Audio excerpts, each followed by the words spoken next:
살아계신 하나님 주님을 예배합니다. 이 시간 어제의 날을 자복하며 회개의 기도를 드립니다. 저희들의 관계를 돌아봅니다. 저희의 관계 속에서 예수 그리스도의 사랑이 나타났는지를 돌아봅니다.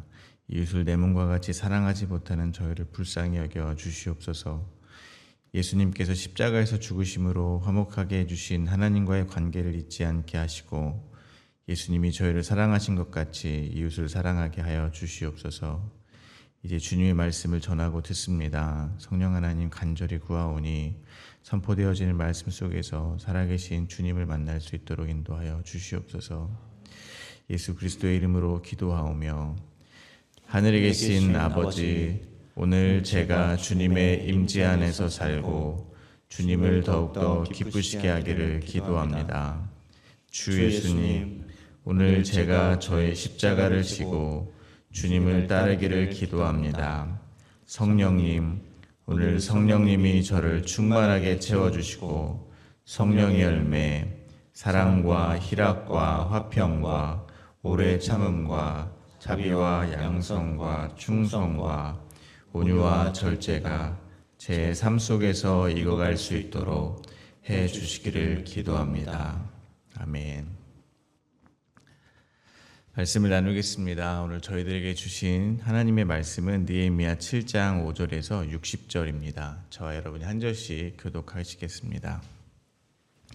네, 하나님이 내 마음을 감동하사 귀족들과 민장들과 백성을 모아 그 계보대로 등록하게 하심으로 내가 처음으로 돌아온 자의 계보를 얻었는데 거기에 기록된 것을 보면 옛적에 바벨론 왕 느부갓네살에게 사로잡혀 갔던 자들 중에서 노임을 받고 예루살렘과 유다에 돌아와 각기 자기들의 성읍에 이른 자들 곧 스룹바벨과 예수아와 느헤미야와 아사랴와 라하마와 나하마니와 모르드게와 빌산과 미스베렛과 비그웨와 느흠과 바하나와 함께 나온 이스라엘 백성의 명수가 이러하니라.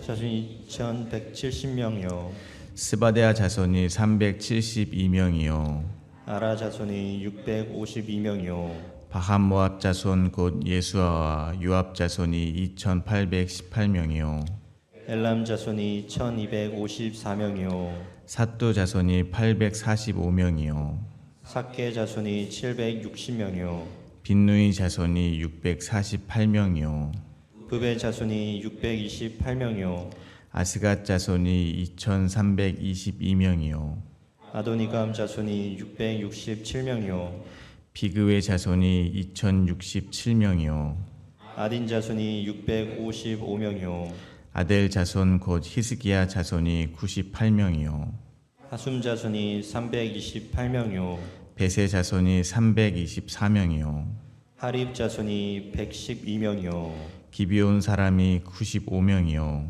베들레헴과 느도바 사람이 188명이요 아나돗 사람이 128명이요 베다스마 사람이 42명이요 기럇 여아림과 그비라와 부에롯 사람이 743명이요 라마와 게바 사람이 621명이요 믹마스 사람이 122명이요 베델과 아이 사람이 123명이요 기타 느보 사람이 52명이요 기타 엘람 자손이 1254명이요 하림 자손이 320명이요 여리고 자손이 345명이요 로드와 하딧과 오노 자손이 721명이요 스나 자손이 3930명이었느니라 제사장들은 예수아의 집 여다야 자손이 973명이요 인멜 자손이 1052명이요 바술 자손이 1247명이요 하림 자손이 1070명이었느니라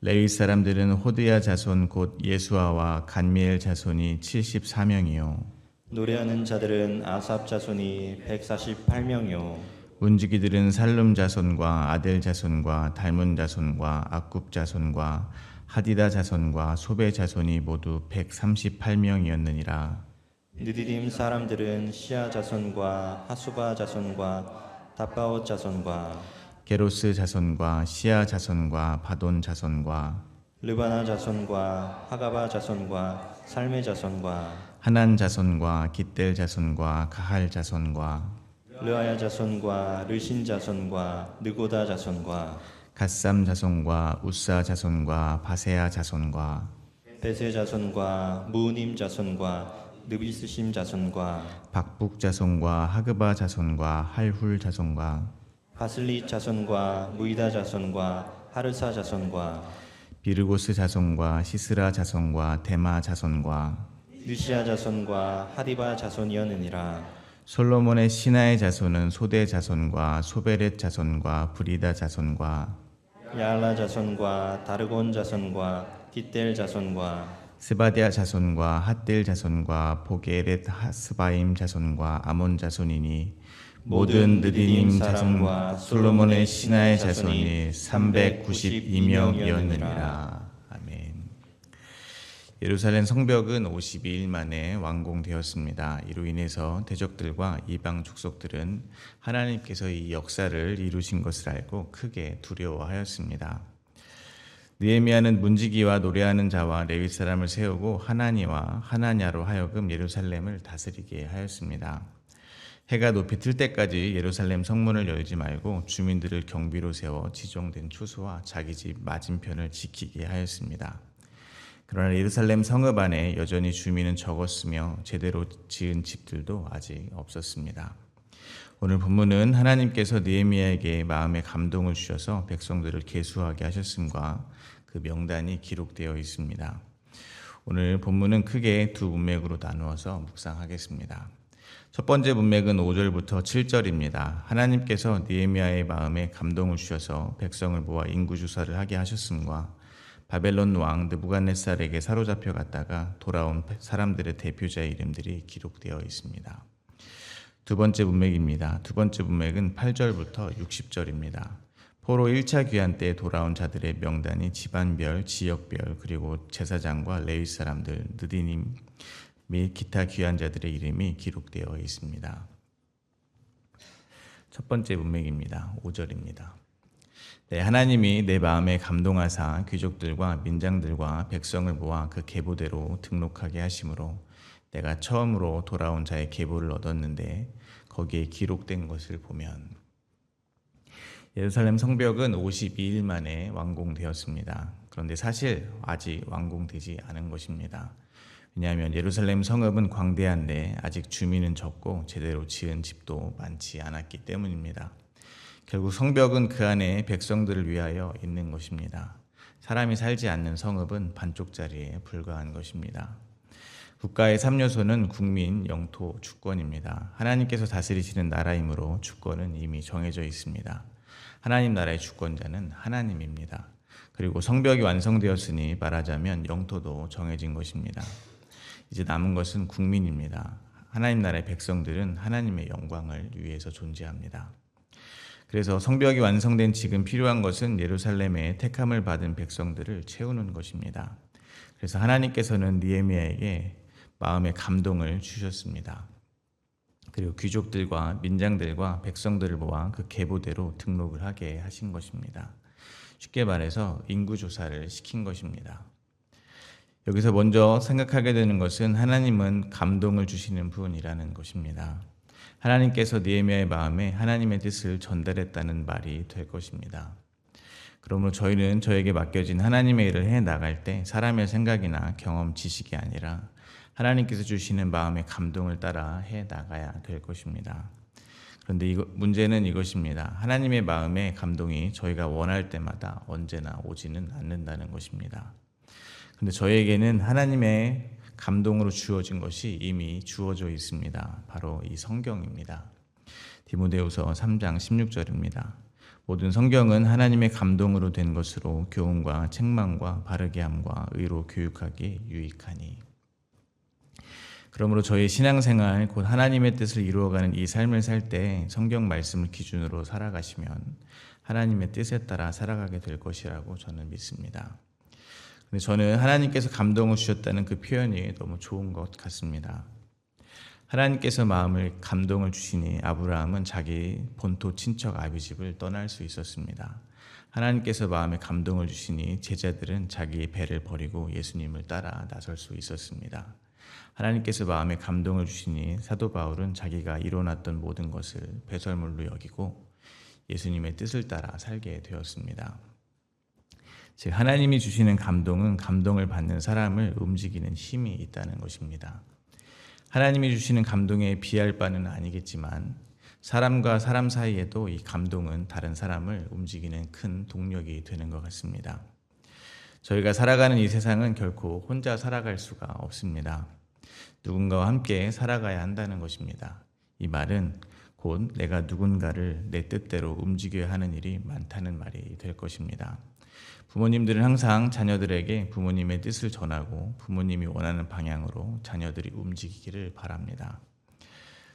회사에서도 마찬가지일 것입니다. 사회를 어디 가든 적든 많든 사람들과 함께 일을 하려면 사람들을 나의 뜻대로 움직여야 합니다. 그래서 이 사회는 위력을 사용합니다. 나이든 지위든 재력이든 모든 상대방보다 더 많은 힘을 가지고 상대방을 움직이려고 한다는 것입니다. 그렇게 위력으로 뜻을 전달하면 사람은 분명 잘 움직일 것입니다. 어쩌면 훨씬 빠르고 훨씬 효율적일 수 있을 것입니다. 그러나 그곳에는 평화는 없습니다. 그러나 하나님의 나라, 믿음의 공동체의 방법은 다르다는 것입니다. 감동입니다. 감동을 주는 것입니다. 이는 시간은 오래 걸리고 비효율적입니다. 그러나 그곳에는 반드시 평화가 있을 것입니다. 그러므로 저희는 믿음의 공동체 안에서 서로 감동을 주는 사이가 되었으면 좋겠습니다. 감동을 주기 위해서는 먼저 섬겨 주어야 합니다.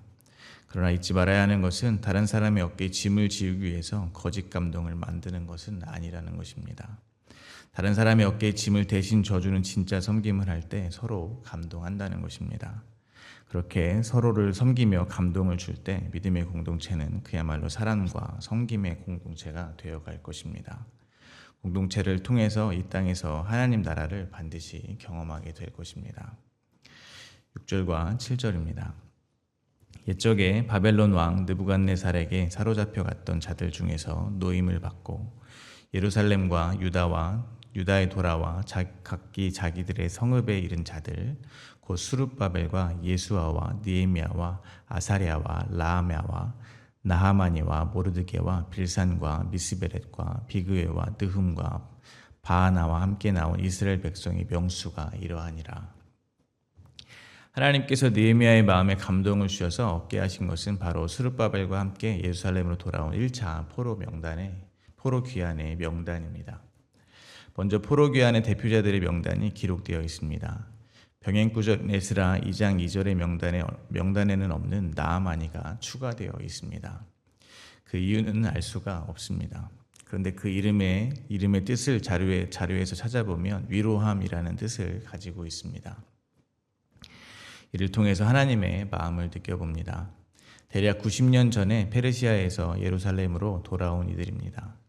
에스라 1장 5절에 의하면 고레스의 귀한 명령을 받은 그들의 마음은 하나님께 감동을 받았습니다. 그래서 성전을 건축하고자 일어나 나온 사람들이었습니다.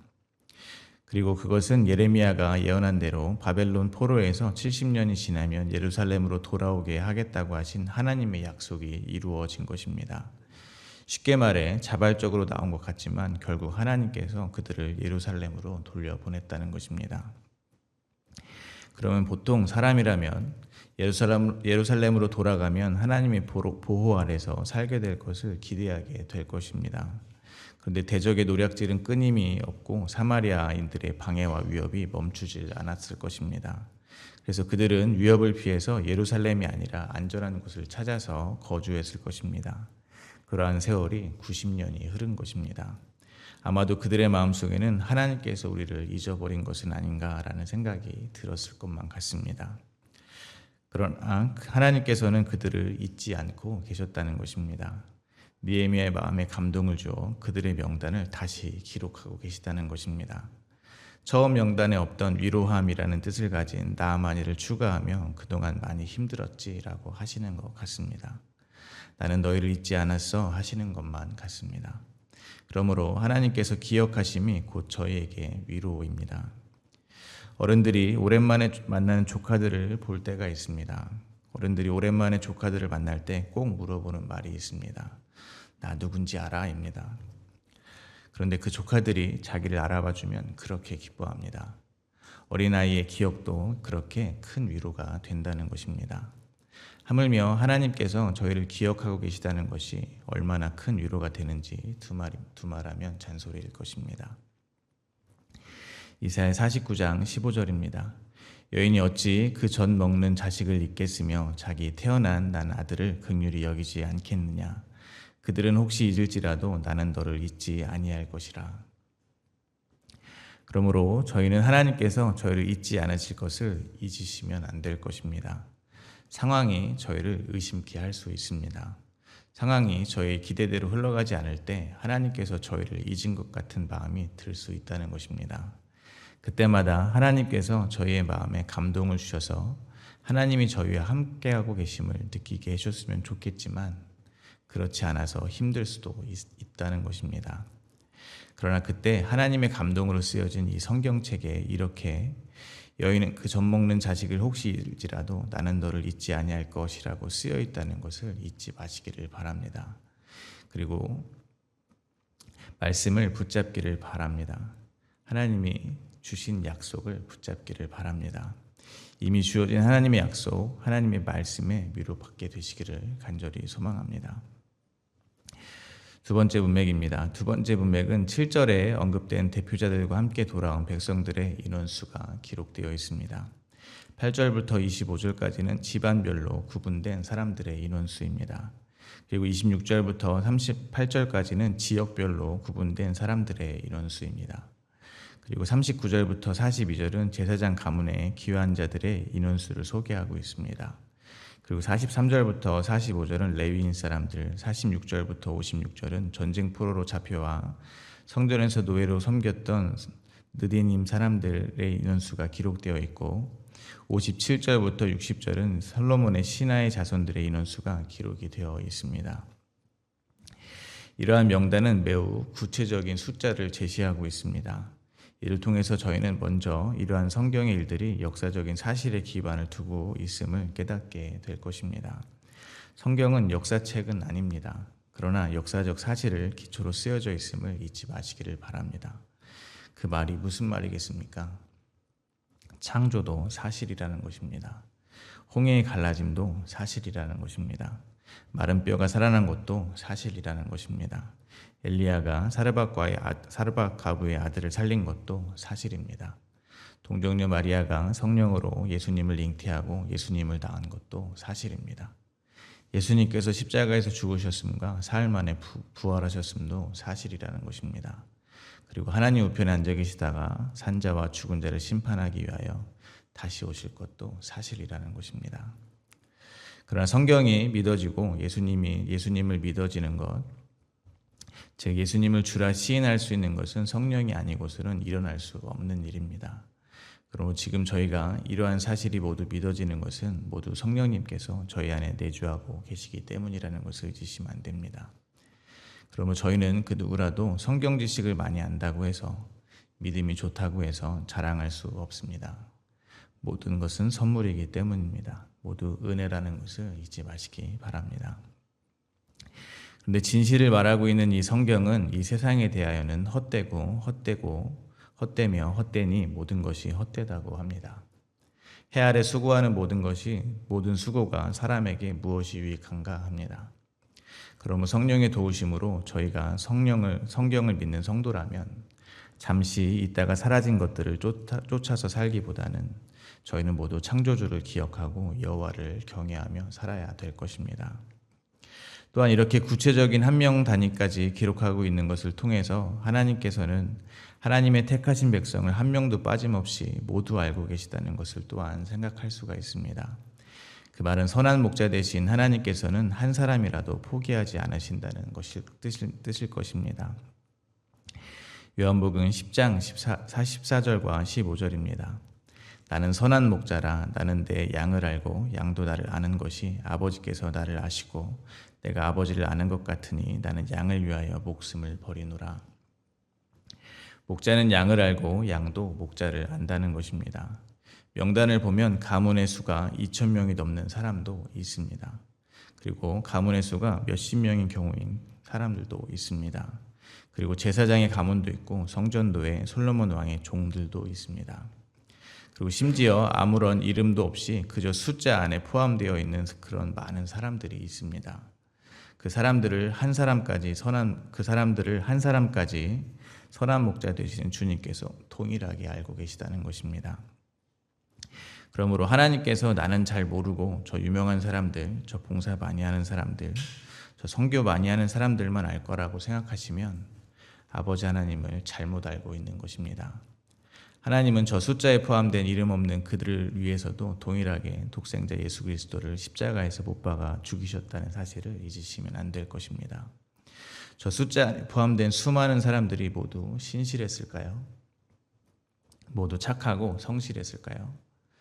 자신은 계속해서 풍요로운 강대국 페르시아에 살고 싶었지만 아버지의 손에 이끌려 나왔던 사람은 없었을까요? 그 속에 화가 많은 사람도 있었을 것입니다. 늘 불평이 많았던 사람도 있었을 것입니다. 그러나 하나님의 은혜는 주권적으로 그들에게 부어졌다는 것입니다. 마찬가지로 저에게 부어진 하나님의 은혜는 강권적입니다. 누가복음 14장 23절입니다. 주인이 종에게 이르되 길가 산 울타리를 가로 나가서 사람을 강권하여 데려다가 내 집을 채우라. 그러므로 다시 말씀드리지만 하나님의 은혜 앞에서 그 모든 육체는 그 누구도 자랑할 수 없습니다. 말씀을 맺겠습니다. 성벽이 완성되고 아직 내부의 적과 외부의 적이 남아있는 상태에서 느헤미야는 문지기를 세웠습니다. 그리고 사람들로 하여금 자기 집 맞은편과 할당된 구역을 지키게 했습니다. 해가 높이 뜨기 전에는 성문을 걸어 잠그게 했습니다. 그럼에도 대적의 공격에 방어하기에는 수가 너무나 부족했습니다. 이때 하나님께서 마음에 감동하셔서 예전 90여 년 전에 예루살렘에 돌아왔던 포로 귀환 자들의 명단을 얻게 하셨습니다. 느헤미야는 그때 무슨 생각을 했을까 상상을 해봅니다. 저는 느헤미야가 다시 한번 깨닫게 되었을 것 같습니다. 이것은 하나님의 일이었구나. 하나님께서 바벨론에서 70년이 차면 내가 너희를 이곳으로 돌아오게 하리라 하신 약속을 성취하고 계신 하나님의 일이었구나라는 것이 다시 마음에 새겨졌을 것 같습니다. 마찬가지로 저희는 하나님의 일을 하다 보면 언제든 이 일이 나의 일로 바뀔 수 있다고 생각합니다. 나의 일로 바뀌면 모든 것이 부담이요 짐이 되어 버릴 것입니다.